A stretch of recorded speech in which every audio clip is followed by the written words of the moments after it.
जिंदाबाद। निवेश की अपार संभावनाएं तलाशने वाले भजनलाल शर्मा जिंदाबाद। भारतीय जनता पार्टी जिंदाबाद। नरेंद्र मोदी जिंदाबाद।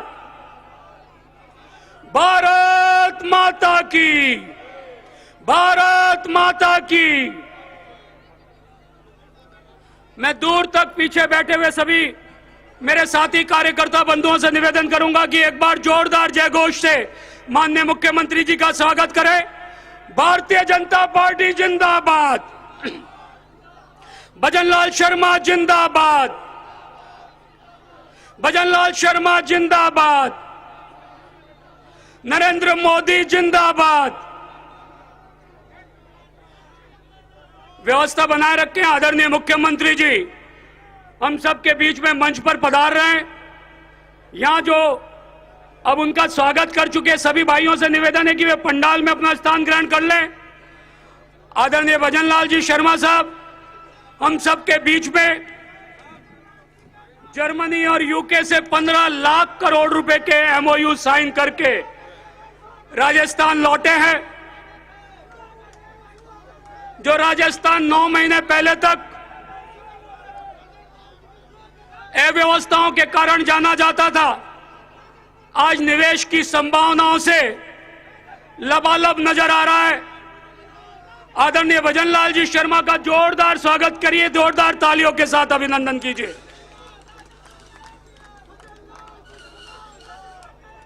हम सबके बीच में आदरणीय भजनलाल जी शर्मा मंच पर पधार गए। राजस्थान के लोकप्रिय मुख्यमंत्री का आप पिछले 3 घंटे से लगातार इंतजार कर रहे हैं, 4 घंटे से इंतजार कर रहे हैं। उनका जोरदार स्वागत अभिनंदन कीजिए। एक बार खड़े होकर जोरदार तालियां बजाकर उनका स्वागत अभिनंदन कीजिए। राजस्थान का एक ही लाल। ये आवाज पीछे तक से आनी चाहिए। राजस्थान का एक ही लाल। राजस्थान का एक ही लाल। भजनलाल राजस्थान का एक ही लाल। राजस्थान का एक ही लाल। राजस्थान का एक ही लाल। राजस्थान का एक ही लाल। राजस्थान का एक ही लाल। राजस्थान का एक ही लाल। राजस्थान का एक ही लाल। बोलिए भारत माता की। भारतीय जनता पार्टी जिंदाबाद। भजनलाल शर्मा जिंदाबाद। भजनलाल शर्मा जिंदाबाद। युवाओं को रोजगार देने वाले भजनलाल शर्मा जिंदाबाद। निवेश लाने वाले भजनलाल शर्मा जिंदाबाद। भारतीय जनता पार्टी जिंदाबाद। एक बार सब लोग अपनी व्यवस्था बना लें। डी में जो हमारे को, आप थोड़ा पीछे होकर व्यवस्थित हो जाएं और वहीं बैठ जाएं, पीछे हो जाएं।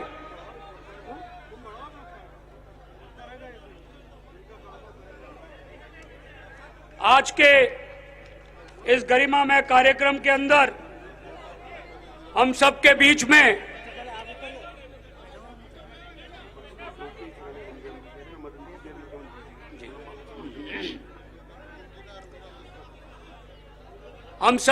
में जिनका आपको दोपहर 1 बजे से बड़ी बेसब्री से इंतजार था, ऐसे हमारे मुख्यमंत्री आदरणीय भजनलाल जी शर्मा साहब पहुंच चुके हैं। उनका बहुत बहुत स्वागत अभिनंदन है।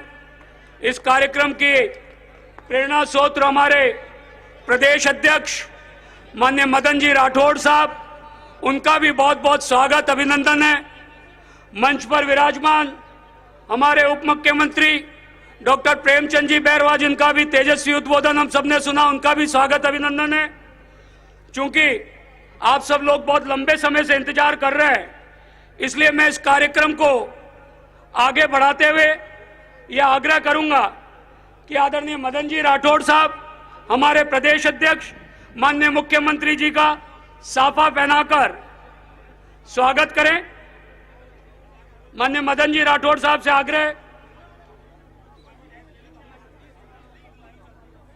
आदरणीय दामोदर जी अग्रवाल साहब पार्टी के महामंत्री, उनसे भी आग्रह कि वे आगे आए और भजनलाल जी शर्मा को पार्टी का दुपट्टा पहनाकर उनका स्वागत अभिनंदन करें, बुके देकर उनका स्वागत अभिनंदन करें। राव राजेंद्र सिंह जी अगर हमारे बीच पधार गए तो मंच पर पधारें।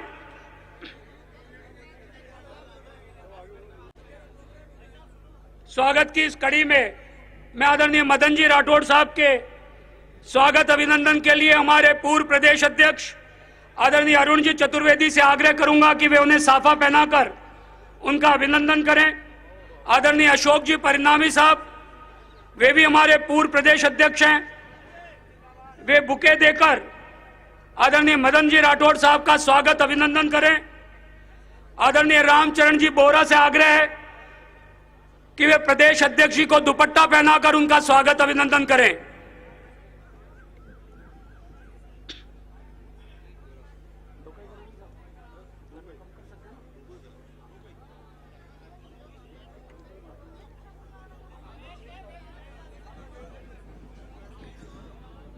आप सबसे मेरा विनम्र निवेदन है कि उन्हें बैठने दीजिए, वो किसी प्रकार की अव्यवस्था नहीं करेंगे। हमारे सब पहचाने हुए कार्यकर्ता हैं। मंच से अनुमति है, मुख्यमंत्री जी की अनुमति है, आप उनको बैठने दीजिए, वो किसी प्रकार की कोई अव्यवस्था नहीं करेंगे। बोलिए भारत माता की। आप चूंकि माननीय मुख्यमंत्री जी, सब लोग आपका 1 बजे से इंतजार कर रहे थे और आज इतनी बड़ी संख्या में वो अभी भी आपको सुनने के लिए मौजूद हैं, तो मैं जो स्वागत की एक लंबी कड़ी है उसको कम करते हुए एक बड़ी माला से स्वागत के लिए ये आमंत्रित करूंगा कि मंच पर विराजमान हमारे सभी विधायकगण, हमारे सांसदगण और मेरे मोर्चे के जो प्रदेश अध्यक्ष हैं उनको ऊपर आने दीजिएगा। हमारे मोर्चे के प्रदेश अमित मेवाती जी, आप सातों ऊपर आ जाइए। बड़ी माला से आदरणीय मुख्यमंत्री जी का स्वागत करें ताकि हमारे आगे का कार्यक्रम विधिवत रूप से प्रारंभ हो सके। ऊपर आने दीजिए राजेश जी, उनको ऊपर आने दीजिए। हमारे ये जयश्री जी को और अनुराधा जी को और हमारे ये अंकित जी, आप ऊपर आ जाइए। बाकी लोग अपनी अपनी जगह रहें भाई। राजस्थान का एक ही लाल,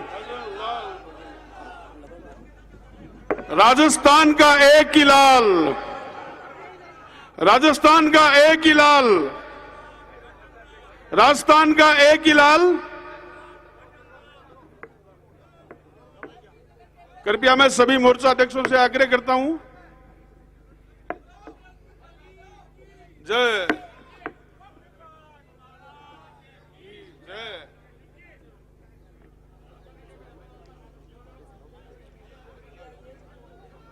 बहुत सारे लोग आदरणीय मुख्यमंत्री जी से असीम प्यार करते हैं, उनके लिए बहुत सारी अपने शुभकामना संदेश लाए, तोहफा लाए, दुपट्टे लेकर आए, कोई उनका चित्र लेकर आया है। हमारे पास समय की सीमितता है। माननीय मुख्यमंत्री जी से आपसे निश्चित रूप से मिलेंगे। अभी हम कार्यक्रम को आगे बढ़ाते हैं और जो ये इतना विशाल जनसमूह है वो सब माननीय मुख्यमंत्री जी को सुनना चाहता है, हमारे प्रदेश अध्यक्ष जी को सुनना चाहता है। इसलिए मैं बिना किसी भूमिका के हम सबके लोकप्रिय, हमारे गार्जियन, हम सबको मित्रवत रूप से साथ लेकर चलने वाले हमारे प्रदेश अध्यक्ष माननीय मदन जी राठौड़, राज्यसभा सांसद, उन्हें आमंत्रित करूंगा कि वे स्वागत भाषण करें। इस कार्यक्रम के पधारे पधारे हुए हम सब अतिथियों के लिए हम उनका उद्गार सुनने के लिए तैयार हैं। एक बार जोरदार तालियों के साथ माननीय प्रदेश अध्यक्ष जी का स्वागत कीजिएगा।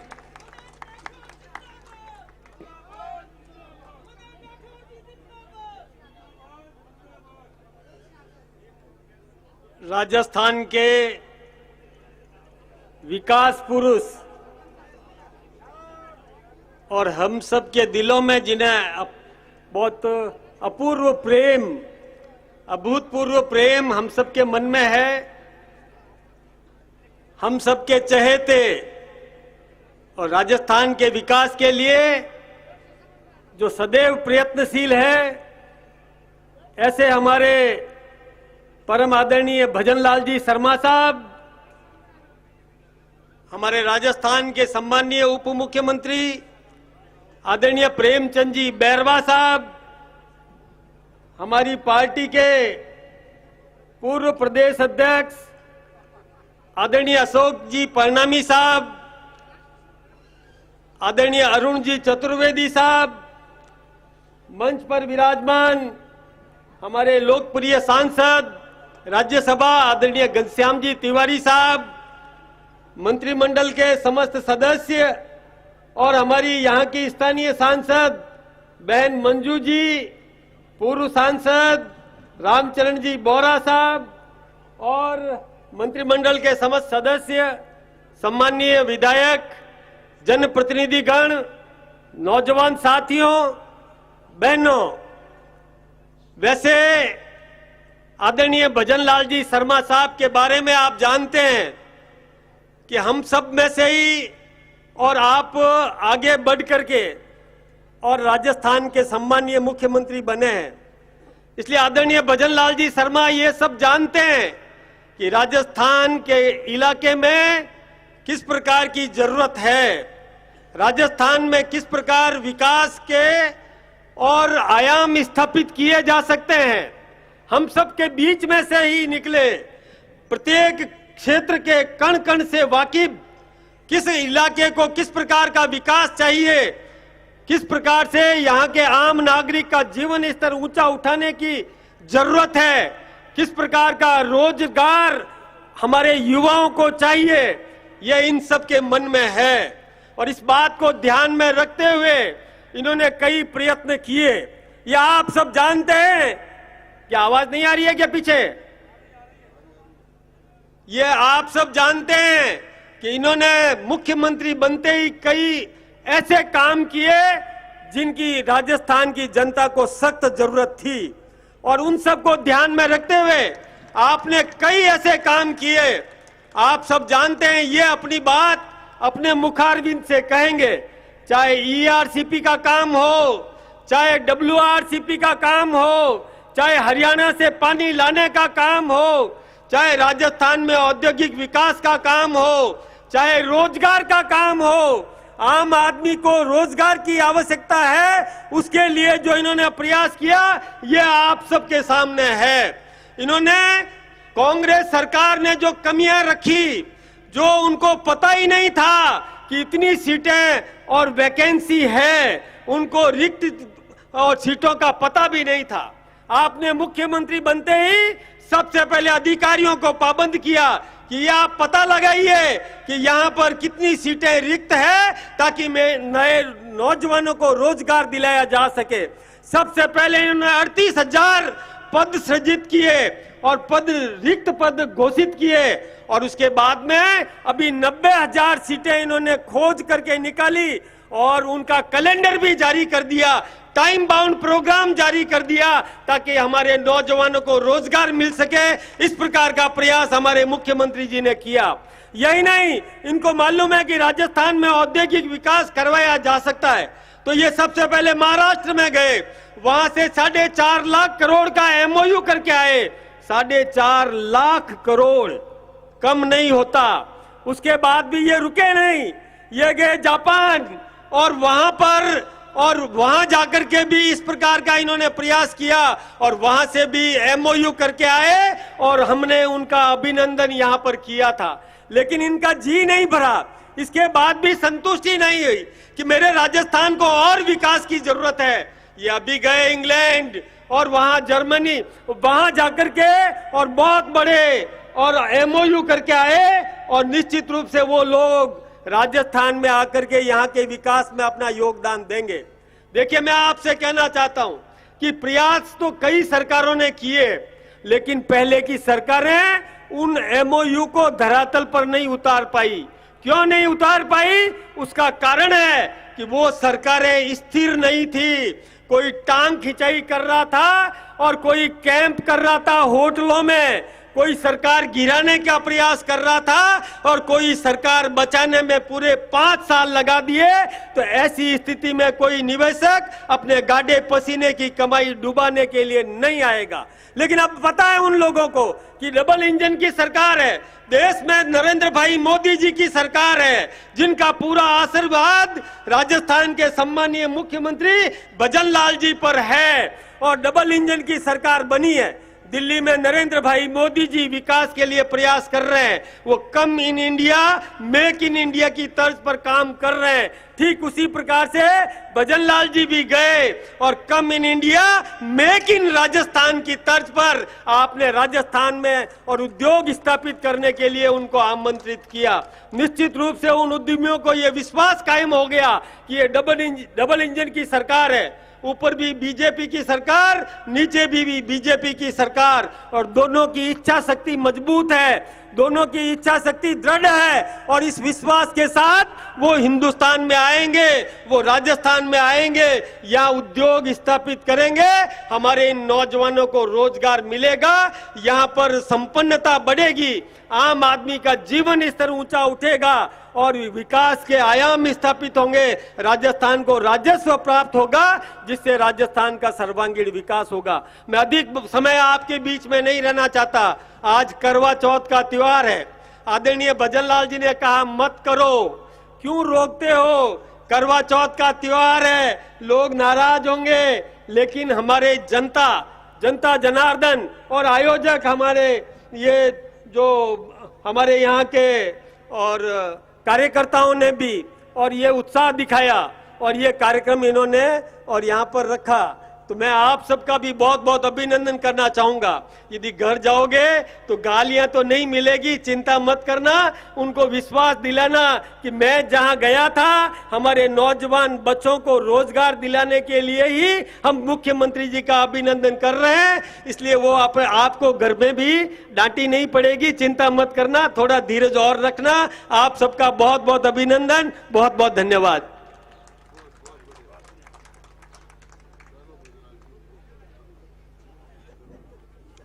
हमारे आदरणीय प्रदेश अध्यक्ष जी का आपको बड़ा जोश भरा उद्बोधन हमें मिला और किस प्रकार भारतीय जनता पार्टी की सरकार आने वाले 5 वर्ष के अंदर इस राजस्थान की तस्वीर बदलेगी, राजस्थान की तकदीर बदलेगी।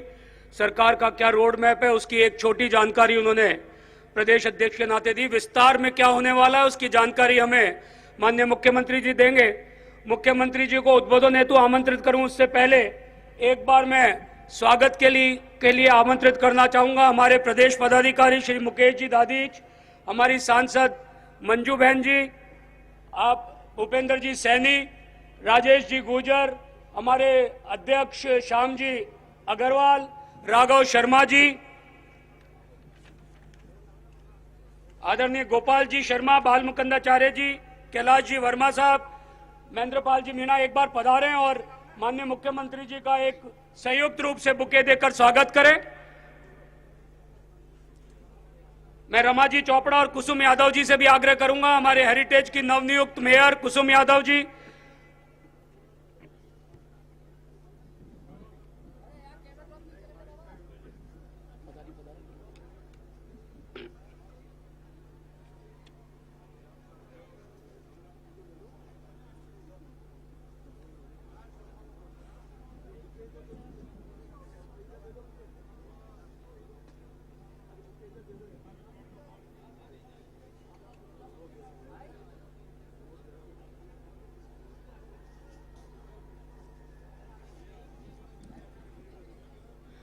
स्वागत की इस कड़ी के बाद जिसका हमें इंतजार है, किस प्रकार से राइजिंग राजस्थान को अपने सरकार के पहले साल में ही उन्होंने तय किया कि 4 साल हमको मिलने चाहिए, जो भी हम एमओयू करें उसको जमीन पर उतार सकें। पहले भी हमारे यहाँ पर इन्वेस्टमेंट समिट्स हुई हैं, उसमें लाखों करोड़ रुपए के एमओयू हुए, पर वो समिट दूसरे और तीसरे साल के अंत में जाकर हुआ करती थी, तो किसी भी निर्वाचित सरकार को एक पूरा कार्यकाल उस दृष्टि से नहीं मिलता था। लेकिन माननीय भजनलाल जी शर्मा साहब का ये विजन है कि जो भी कार्य करना है उसको पूर्ण करना है, जिसका शिलान्यास हम करेंगे उसका लोकार्पण भी हम करेंगे। इसी दृष्टि को रखते हुए माननीय नरेंद्र मोदी जी के विजन को साकार करते हुए उन्होंने 2024 के अंदर ही आने वाले दिसंबर में राइजिंग राजस्थान की एक ऐसी समिट होने वाली है जिसमें विश्व के हर कोने से बड़े देश, बड़े उद्योगपति हमारे बीच में होंगे। और आने वाला समय राजस्थान न सिर्फ इन्वेस्टमेंट का बहुत बड़ा हब बनेगा, वरन मैन्युफैक्चरिंग का भी बहुत बड़ा हब बनेगा। और जो हिंदुस्तान पूरी दुनिया को एक मैन्युफैक्चरिंग का ग्रोथ इंजन के रूप में होने वाला है, उसके लिए राजस्थान एक मुख्य भूमिका में होगा। मैं ऐसे स्वप्न देखने वाले, ऐसे विजन वाले हमारे मुख्यमंत्री माननीय भजनलाल जी शर्मा साहब को आपकी तालियों की गड़गड़ाहट के बीच में आमंत्रित करना चाहूंगा। माननीय भजनलाल जी शर्मा साहब।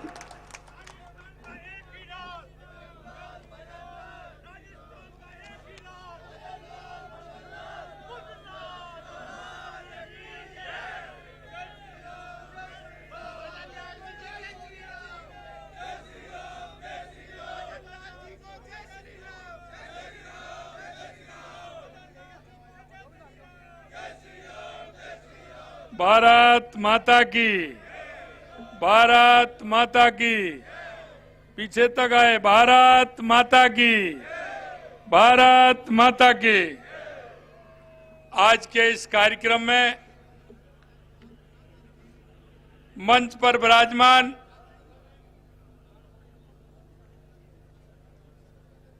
हमारी भारतीय जनता पार्टी के मुखिया, प्रदेश के अध्यक्ष, जिनको अभी आपने सुना, जिनके मन में कुछ करने की तड़पन आप देख रहे हैं, ऐसे हमारे पार्टी के अध्यक्ष सम्माननीय मदन राठौड़ जी, कैबिनेट में मेरे साथी उप मुख्यमंत्री भाई प्रेमचंद बैरवा जी,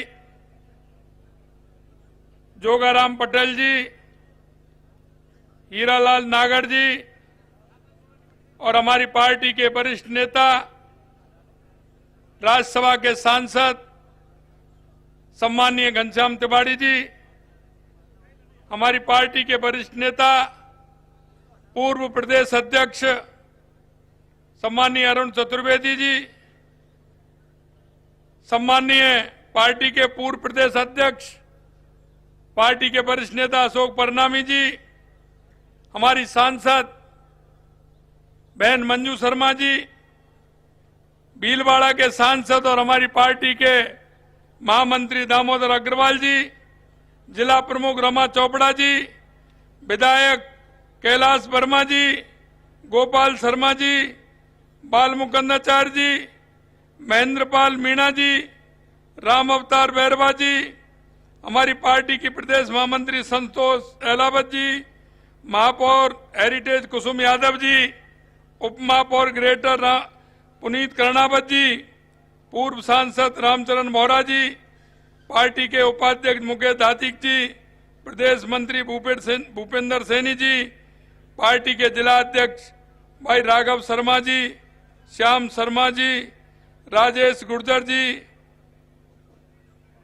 श्रीमती सुमन शर्मा जी, प्रेम सिंह जी और मंच पर विराजमान सभी पार्टी के वरिष्ठ नेतागण, मेरे सामने बैठे मेरे मोतियों से महंगे मेरे कार्यकर्ता भाई और बहनों, मेरे सांसद, विधायक, पार्टी के सभी पदाधिकारी, जिला अध्यक्ष, आप सभी का मैं सबसे पहले तो मैं वंदन करता हूं, अभिनंदन करता हूं। आप सभी को मैं नमन करता हूं, क्योंकि यह इस पार्टी में ही देखा जाता है। और यही पार्टी एक ऐसी पार्टी है जो ऊपर से लेकर के नीचे तक एक कार्यकर्ता के रूप में काम करती है। और वो कार्यकर्ता जब उसको कोई भी काम करने का जिम्मेदारी दी जाती है तो उस जिम्मेदारी को वो पूरा करता है।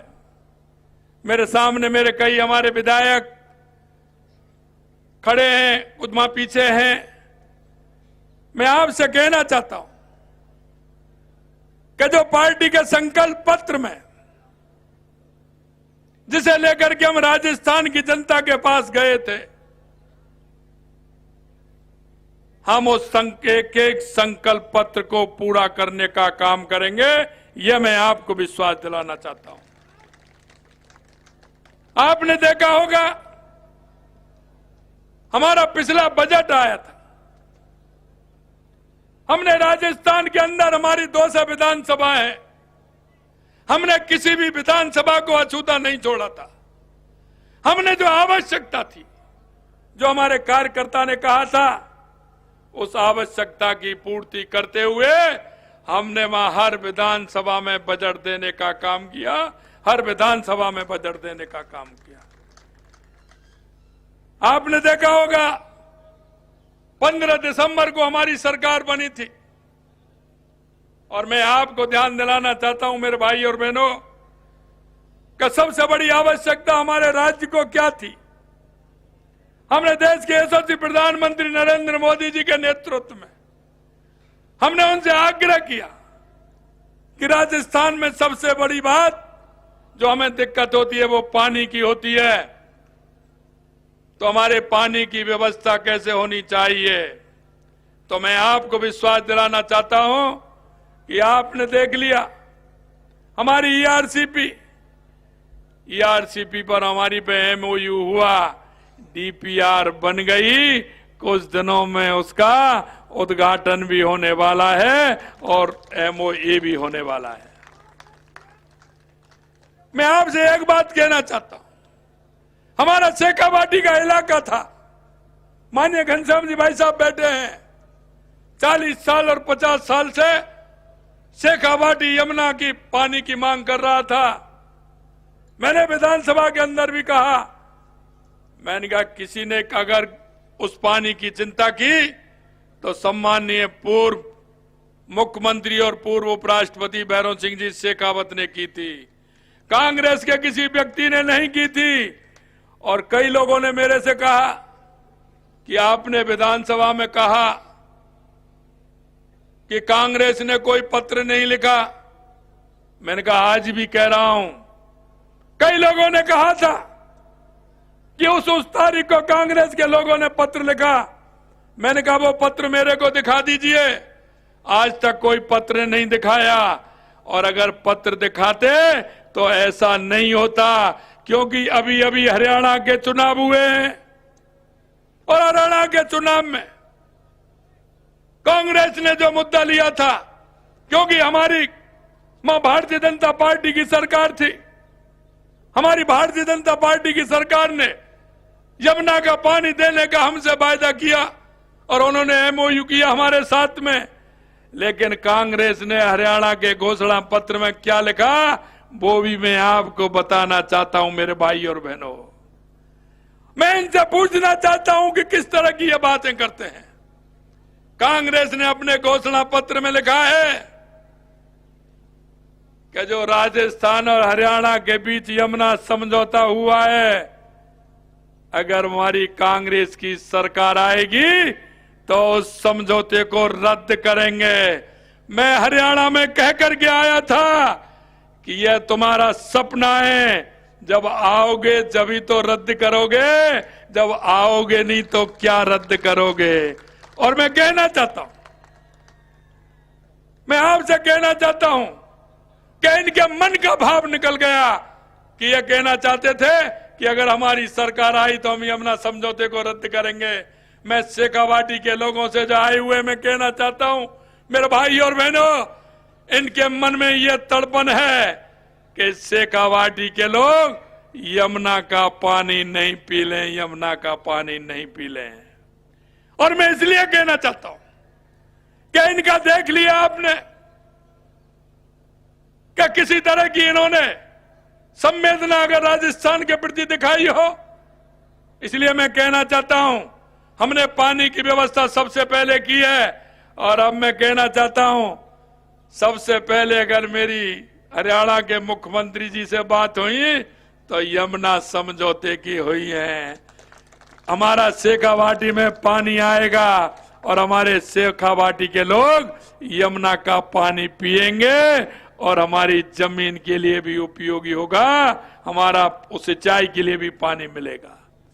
मैं आपसे यह कहना चाहता हूं क्योंकि हमारे मन में जो सपना था, जो हमने विचार किया था और राजस्थान को हम आगे ले जाना चाहते हैं, हमने बिजली के क्षेत्र में काम किया 2,24,000 करोड़ रुपए के एमओयू हमने बिजली में किए हैं और अभी लगातार आ रहे हैं। हमने किसान को वायदा किया है कि 2027 तक हम दिन में बिजली देंगे, किसान के लिए दिन में बिजली उपलब्ध कराएंगे, उद्योग के लिए बिजली उपलब्ध कराएंगे। आज भी मैं दोहराना चाहता हूं कि हम किसान को 2027 में पूरी बिजली देंगे और दिन में बिजली देंगे, क्योंकि 5 साल के अंदर एक वाट बिजली भी पैदा नहीं की कांग्रेस के लोगों ने। और लगातार आप देख रहे हैं जिस तरह के हमारे समझौते हो रहे हैं, हमारा काम आगे बढ़ रहा है। मैं आपसे निवेदन करना चाहता हूं, हमने राजस्थान के युवाओं से वायदा किया था और जिस दिन हमने घोषणा की थी विधानसभा के अंदर, कांग्रेस के लोग मेरे से कह रहे थे कि आप किस तरह से करोगे। आपने कहा है कि 4 लाख नौकरी सरकारी देंगे, 6.5 लाख नौकरी आप प्राइवेट तौर पर देंगे। मैंने कहा आप देखते जाइए, कोई हवा में बात नहीं करते हैं, आपकी तरह झूठे वादे नहीं करते हैं। और आज भी मैं कहना चाहता हूं मेरे भाई और बहनों, भारतीय जनता पार्टी का कोई भी जनप्रतिनिधि अगर आपके बीच में वादा करके आ रहा है किसी भी काम के लिए, निश्चित रूप से वो काम पूरा होगा, ये मैं आप सभी को विश्वास दिला रहा हूं। अगर हमारे कार्यकर्ता ने भी सार्वजनिक कार्य के लिए कहा है और वो जनता के हित में कार्य है, तो हम उस काम को भी करेंगे, ये भी मैं कहना चाहता हूं। हमने बिजली और पानी के क्षेत्र में काम किया और आपने देखा होगा कि हमारी कैबिनेट ने 90,000 वैकेंसी एक साथ निकाल करके उनको कैबिनेट में लाना, ये शायद इतिहास में पहली बार हुआ होगा। एक साल 90,000 नौकरियों के लिए कैबिनेट ने पास करना। हमने कहा है कि आप हिसाब लगाते जाइए, कांग्रेस के लोगों से कहा है डायरी पेन रखिए, हिसाब लगाते जाइए, आपको हम पूरी तरह से जवाब देंगे कि जो हमने हमारी जबान से कहा उसको हमने एक एक को पूरा किया है। और यही मैं आपसे कहना चाहता हूं, प्रदेश की उन्नति के लिए हमारी सरकार कृत संकल्प है और इसी कृत संकल्प को लेकर के हमने पहली साल में ही राइजिंग राजस्थान किया है। लोगों ने कहा था कि सरकारें तीसरी चौथी साल में राइजिंग राजस्थान करते हैं, आप पहली साल में ही क्यों कर रहे हैं? हमने कहा हम पहली साल में इसलिए कर रहे हैं कि हम 4 साल में उन कामों को पूरा भी करें, इसलिए हम पहली साल में कर रहे हैं। और आपने देखा है हमने एक कमेटी भी बनाई है। मैं तो मन में बड़ा ख्याल आता है जब कोई भी अधिकारी मेरे से कहता है कि साहब मेरे को नौकरी करते हुए 35 साल हो गई, लेकिन मैं तो पहली बार देख रहा हूं कि जो रिटायरमेंट वाले भी हैं उनको भी बुलाया है और मेरे राजस्थान के ऐसे भाई बहन जो बाहर आईएएस हैं और जो सीएस हैं, एसीएस हैं, जो नौकरी लंबे समय से बाहर कर रहे हैं, वो जब मैंने उस दिन बीसी पे जोड़ा तो उन्होंने कहा कि भाई साहब हमारे मन में काम करने की बहुत बड़ी तमन्ना है, क्योंकि हम राजस्थान के रहने वाले हैं।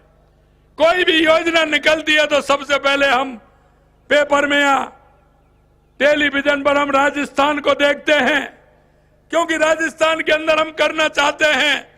लेकिन हम पहली बार बीसी से जुड़े हैं, जो हमसे आप सवाल कर रहे हैं कि राजस्थान के विकास के लिए क्या किया जा सकता है, आप क्या कर सकते हैं, आपके अच्छे सुझाव हैं, उन सुझावों को आप हमें दीजिए। अगर ऐसा हमारे साथ हो रहा है तो 35 साल में पहली बार 30 साल में हमारे साथ हो रहा है। हमने जितनी भी हमारी 25 कंट्री में हमने 25 आईएएसों को वहां परमानेंट लगाया है। ऐसी 25 कंट्री जिसमें आईएएस अधिकारी को हमने लगाया है जो वहां के लोगों से संपर्क में रहेगा, प्रवासी राजस्थानियों के संपर्क में रहेगा, वहां से क्या निवेश आ सकता है इसकी चिंता करेगा। राजस्थान में तो उसका इधर से उधर ट्रांसफर हो सकता है, लेकिन वहां के लिए वो परमानेंट है, जिससे उनके संबंध होते रहे, उनके दुख दर्द में वो शामिल होता रहे और हमारे को जो हमारी आवश्यकता है उसको पूरा करता रहे। इसी तरह पूरे प्रदेश के अंदर हर प्रदेश में एक IAS हमने लगाने का काम किया है, जिससे कि वहां कौन सी योजना चल रही है, उस योजना का लाभ अच्छी योजना का किस प्रदेश को मिल रहा है, जिससे उस प्रदेश को जो अच्छी योजना है उसका लाभ हमारे राजस्थान के जनता को मिल सके, हमारे भाई बहनों को मिल सके। ये काम भी हमने किया है। मैं आपसे कहना चाहता हूं, पिछले ट्रिप में मैं कोरिया और जापान गया था। मुझे बड़ी खुशी है, जब मैं जापान में गया तो निमराना डे मनाया था उन्होंने। मैं वहां गया तो निमराना डे बनाया था उन्होंने, क्योंकि निमराना में जापानी कंपनियां हैं और जापानी कंपनियों के लिए जापानी जोन बना हुआ है। उन्होंने कहा कि हमको बहुत अच्छा फायदा हो रहा है, राजस्थान के अंदर हम और भी काम करना चाहते हैं, वहां भी वो कंपनी वहां की है, वो भी आना चाहती हैं। और जैसा मैंने पिछली बार आपको बताया, एक तो उन्होंने कहा कि हम 5 साल में 15,000 युवाओं को नौकरी देने का काम हम जापान के अंदर करेंगे। और यही अभी जब मैं जर्मनी के अंदर गया तो जर्मनी के लोगों ने कहा कि हम भाषाई स्कूल आपके यहां खोलना चाहते हैं, हमारे यहां आवश्यकता है। मैंने कहा आवश्यकता है तो आप आइए। वो भी आ रहे हैं और वो भी राजस्थान के लिए एक विद्यालय भी खोलेंगे, भाषाई महाविद्यालय खोल करके यहाँ अपनी भाषा सिखा करके यहाँ से रोजगार के अवसर प्रदान होंगे। ये भी हम करने जा रहे हैं। जर्मनी और यूके दुनिया की सबसे विकसित अर्थव्यवस्थाओं में से एक है। इन देशों के उद्योगपतियों, निवेशकों, सरकारी प्रतिनिधियों के साथ हुई बातचीत के दौरान हमने राजस्थान के विकास और निवेश की संभावनाओं का विस्तार से रखा था। हमने कहा आप आइए, राजस्थान में अपार संभावना है। क्यों मैं कहना चाहता हूं मेरे भाइयों, राजस्थान में जो है वो दुनिया में कहीं नहीं है।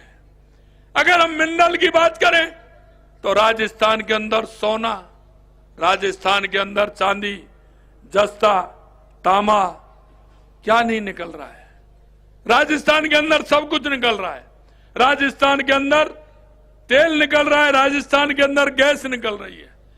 राजस्थान के ऊपर सूर्य भगवान की कृपा होती है, 365 दिन सूर्य भगवान की कृपा होती है। तो सौर ऊर्जा का बहुत बड़ा काम है, तो जमीन भी हमारे पास बहुत है। मैं आपसे कहना चाहता हूं, अगर हम पर्यटन के क्षेत्र की बात करें तो राजस्थान देश में नहीं दुनिया का ऐसा प्रदेश होगा जो राजस्थान के अंदर पर्यटन के क्षेत्र में सबसे ज्यादा संभावना है। चाहे हमारा पुराने किले हो, हमारी हवेलियां हो, पहाड़ी के ऊपर किले हो, हमारे अभ्यारण्य हो, उदयपुर की हमारी झीलें हो, हमारे पास हमारा जैसलमेर का रेगिस्तान है। क्या कमी है हमारे पास? हम जब उनको हमारा फिल्म हमने दिखाई, हमने उनसे बात की, तो उन्होंने कहा कि आपके राजस्थान में तो सब कुछ है। जब मैं कोरिया की यात्रा पर गया था तो वहां मेरे को एक दंपति मिला। उन्होंने कहा कि साहब हम राजस्थान गए थे, हम वहां शादी करना चाहते थे, 3 साल तक हमें वहां होटल में जगह नहीं है उदयपुर के अंदर। आप हमारी शादी हम वहां करना चाहते थे, आप हमारी सिफारिश करिए, वहां शादी हो जाए। तो उनका 1.5 साल बाद आपको मिल जाएगी। हमने वो बात की तो देखिए लोगों का कितना उत्साह है युवाओं के अंदर। उन्होंने कहा शादी को हम पीछे कर देंगे, लेकिन शादी हम राजस्थान में ही करेंगे। यह राजस्थान का क्रेज है। और मैं इसलिए कहना चाहता हूं कि पर्यटन के क्षेत्र में भी राजस्थान में बहुत बड़ी संभावना है। रणथंभौर का हमारा अभ्यारण्य हो, सरिस्का का अभ्यारण्य हो, और आपने देखा अब तो जयपुर में भी आपको सफारी, नाहरगढ़ सफारी आपकी प्रारंभ हो गई है, लेपर्ड सफारी यहाँ है, हमारा जंतर मंतर यहाँ है, हमारा हवा महल यहाँ है। अगर आप देखेंगे हमारी शेखावाटी की हवेलियां वो अपने आप में अलग हैं। ये हमारा पर्यटन। भरतपुर में देखेंगे घना पक्षी विहार है। तो मैं कहता हूं राजस्थान में बहुत बड़ी संभावना है। यही नहीं, अगर हमारे धार्मिक पर्यटन की अगर हम बात करें तो हर 25 और 30 किलोमीटर पर हमारा धार्मिक पर्यटन है। हमारा धार्मिक पर्यटन चाहे हमारे खाटू श्याम जी हो, सालासर जी हो, करणी माता हो, वहीं से चलते आइए, आपको पूरे राजस्थान में धार्मिक पर्यटन में आपको मिलेगा। और अब तो एक नई काम और प्रारंभ होने वाला है, मध्य प्रदेश और राजस्थान ने प्रारंभ किया है कृष्ण गमन पथ, वो भी एक ऐतिहासिक बनने वाला है। मैं आपसे इसलिए कहना चाहता हूं, जब हमने ये बातें दुनिया के अंदर रखते हैं तो दुनिया के लोग कहते हैं कि राजस्थान ये सबसे निराला है। और मैं इसलिए कहना चाहता हूं, हम जो अभी निवेश दौरान इस दौरान हमने ईवी, एडवांस मैन्युफैक्चरिंग, खाद्य, फिटनेस, स्वास्थ्य, खेल, प्राइवेट इनेक्टिविटी फंड, नवाचार, अक्षय ऊर्जा जैसे विषयों के सामने हमने बात रखी। ब्रिटेन की मशहूर कंपनियों के आला अधिकारियों से मुलाकात भी की, उन्हें राज्य में निवेश को आमंत्रण भी किया। और मैं आपको विश्वास दिलाना चाहता हूं कि 9, 10 और 11 दिसंबर को बहुत बड़ी संख्या में निवेशक आने वाले हैं। निश्चित रूप से राजस्थान के अंदर वो काम करेंगे। अभी आपने देखा जयपुर शहर को स्पोर्ट्स हब के रूप में विकसित करने के लिए रॉयल मल्टी स्पोर्ट के साथ एमओयू किया है। ये तहत लॉर्ड स्टेडियम में है लंदन के अंदर, वहां हमने किया है 10,000 करोड़ रुपए का निवेश वो यहां करने वाले हैं। यहां अच्छा स्टेडियम भी बनाने वाले हैं, हर स्पोर्ट्स हर खेल का स्टेडियम वो होगा। और इसके साथ साथ वो यहाँ एक स्पोर्ट्स कॉलेज महाविद्यालय भी खोलने वाले हैं, वो सामूहिक रूप से सरकार के साथ खोलेंगे। और हमने युवाओं को कहा था, क्योंकि हमारा युवा यहाँ का टैलेंट युवा है। आप देखते हैं, अगर आप हमारे शेखावाटी में या हमारे जोधपुर साइड में अगर जाएंगे तो हमारा युवा सुबह आपको 4 बजे से सड़कों पर दौड़ता हुआ मिलेगा, क्योंकि हमारा किसान और हमारा जवान यह मजबूत है। किसान का बेटा सीमा पर रह करके देश की रक्षा का काम करता है, और सबसे ज्यादा सैनिक अगर है तो वो राजस्थान की धरती पर है। इसलिए मैं कहना चाहता हूं कि हमारा जो एक दुनिया के अंदर जिस तरह का राजस्थान है, और हमने जो राजस्थान दिखाया है कि लंदन के इन्वेस्टर रोड शो में राजस्थान निवेश प्रोत्साहन योजना रिप्स हमने 2024 भी लागू की है, जिसमें हमने छूट भी दी है। और छूट ये नहीं, अभी आप देख रहे हैं लगातार हमारे जिलों में राइजिंग राजस्थान चल रहा है। हम ये नहीं चाहते बड़ा निवेश भी आए और छोटा निवेश भी आए। छोटा निवेश भी आएगा। एक में कल लंदन के अंदर मेरे को एक हमारी बहन डॉक्टर है, वो मेरे को आगे राइजिंग राजस्थान में आकर के मिली। उसने कहा कि मैं 600 बीघे मेरी जमीन है बीकानेर के अंदर, और मैं वहां हॉस्पिटल खोलना चाहती हूं, मेरे को ये परेशानी है। हमने उसको बुलाया, तुरंत उसकी परेशानी सुनी, और मैं आपको कहना चाहता हूं, जब उनके सभी लोग मेरे से मिलने के लिए कल शाम को जब वो आए, उनसे बातचीत हुई, उन्होंने कहा कि एक मेडिकल हॉस्पिटल एक हम बीकानेर में खोलेंगे और एक हम जयपुर में खोलेंगे। उनके मन का अंतर, क्योंकि वो राजस्थान के रहने वाले हैं, प्रवासी हैं, उन्होंने कहा हम खोलना चाहते हैं। काफी समय से हम इंतजार में हैं। हमें तो पहली बार लगा है कि कोई मुख्यमंत्री इसके लिए यहाँ आया है, उप मुख्यमंत्री है उसके लिए आया है। तो मैं आपसे कहना चाहता हूं कि ये भी हम करने वाले हैं। इसी तरह से इन्वेस्टर रोड शो में बायोमेडिकल बेस्ट ट्रीटमेंट की Indo UK institute of health IUIH, रक्षा क्षेत्र की हिंदुस्तान सिलिकॉन रिसोर्सेज लिमिटेड और अक्षय ऊर्जा की रेवेन्यू पावर जैसी कंपनियों के साथ राजस्थान में निवेश के समझौते पर हस्ताक्षर हुए हैं। National institute for health and care excellence NIC और एपीरियल इनोवेशन हब स्केल स्पेस के साथ निवेश के सहयोग के अवसर की चर्चा भी की है। जर्मनी में, इससे पहले हमने जर्मनी की यात्रा की दौरान जर्मनी को राइजिंग राजस्थान ग्लोबल इन्वेस्टमेंट 2024 को पार्टनर कंट्री बनाने का हमने उनको निमंत्रण दिया है, और वहां के जो मंत्री हैं उन्होंने हमको आश्वस्त किया है कि हम आपके साथ में पार्टनर कंट्री बनना चाहते हैं। जर्मनी के म्यूनिक में आयोजित rising Rajasthan investor road show के में रक्षा क्षेत्र में बड़ी कंपनियां अल्बाट्रास प्रोजेक्ट के साथ फिलिपिक्स बस, प्रोटेक्स, एनबी, बेओली टेक्निस, इंगोस सिम्टस जैसी कई कंपनियां, नामी कंपनियां जर्मनी कंपनियों के साथ एमओयू के हस्ताक्षर किए हैं। ये कंपनियां रक्षा, मोबिलिटी, एआई, ऑटोमोबाइल, कौशल विकास क्षेत्र में काम करने वाली हैं, क्योंकि ऑटोमोबाइल क्षेत्र में बहुत बड़ा काम है, वो उसको भी करने वाले हैं। मैं आपसे इतना ही कहना चाहता हूं कि पैकेजिंग में प्रमुख कंपनी मल्टी बैग शेप, हैंगर मूलर, एएसआईएन कंपनी केज इंजीनियरिंग क्षेत्र में नामी कंपनी है, यह भी आने वाली है। एचडब्ल्यूई हाइड्रोलिक, जीएमबीएच स्वास्थ्य सेवा की प्रमुख कंपनी है। ब्रेन लैब अर्बन ट्रांसपोर्ट के लिए जानी जाती है। यूनेस के ट्रैफिक जैसी कई प्रमुख जर्मनी कंपनियां राजस्थान में निवेश के लिए रुचि दिखाई है। मैं राजस्थान एक ऐसा क्षेत्र है जहां बहुत संभावना है। जैसा मैंने कहा, ऑटोमोबाइल के क्षेत्र में संभावना है, पेट्रोमैक्स के क्षेत्र में संभावना है। मैं आपसे इतना ही निवेदन करना चाहता हूं, अगर मैं पढ़ूंगा तो ये बहुत काफी है, लेकिन मैं आपसे इतना कहना चाहता हूं कि आपने जो भरोसा किया है, और मैं मेरे जनप्रतिनिधियों से भी कहना चाहता हूं कि आपने जो जनता को भरोसा दिलाया है, विधानसभा के अंदर जो आपने बात रखी है, हम उस पूरी बात को पूरा करेंगे। आपने देखा होगा, अभी हमने भारतीय जनता पार्टी ने आगामी राजस्थान के उपचुनाव के लिए हमने प्रत्याशी की घोषणा की है, और आपने देखा होगा कि हमने सभी से बातचीत करके हमने प्रत्याशी घोषित किए हैं। देवली उनियारा में राजेंद्र गुर्जर, सलूमर में शांता मीना, दौसा में जगमोहन मीणा जी, रामगढ़ से सुखवंत सिंह जी, झुंझुनू से राजेंद्र भामू जी, और हमने ये घोषित किए हैं।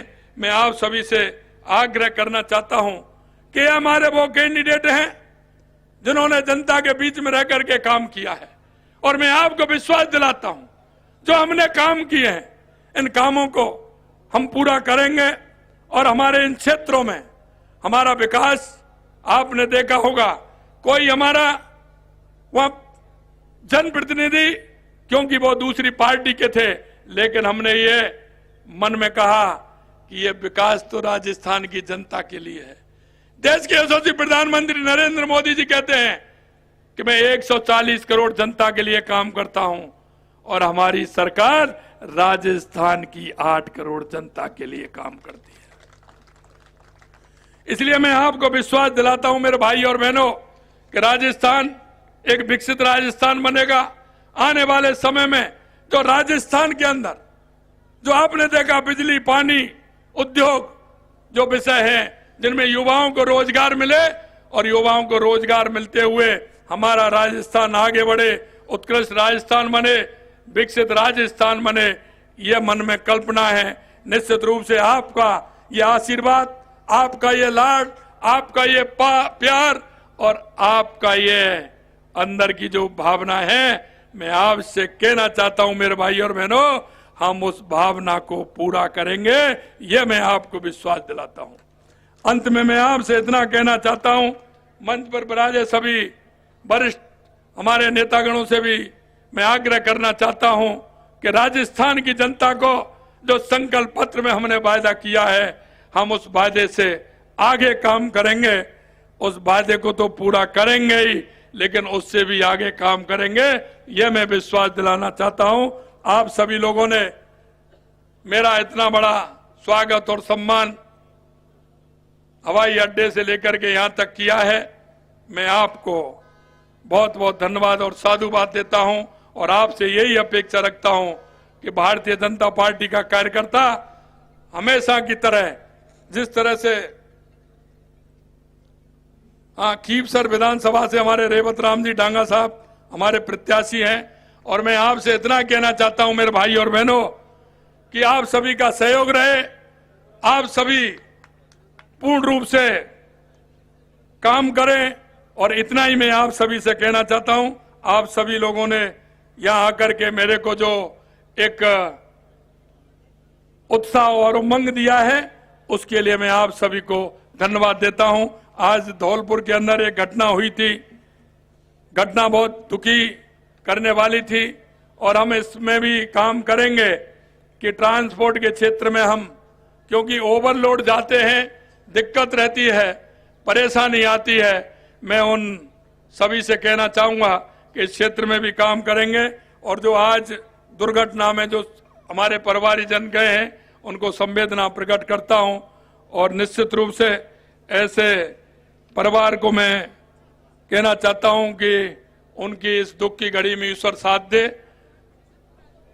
उन सबको संबल दे इस दुख को सहने का। और आप सभी को पुनः बहुत बहुत धन्यवाद। नमस्कार। जय हिंद, जय भारत, जय राजस्थान।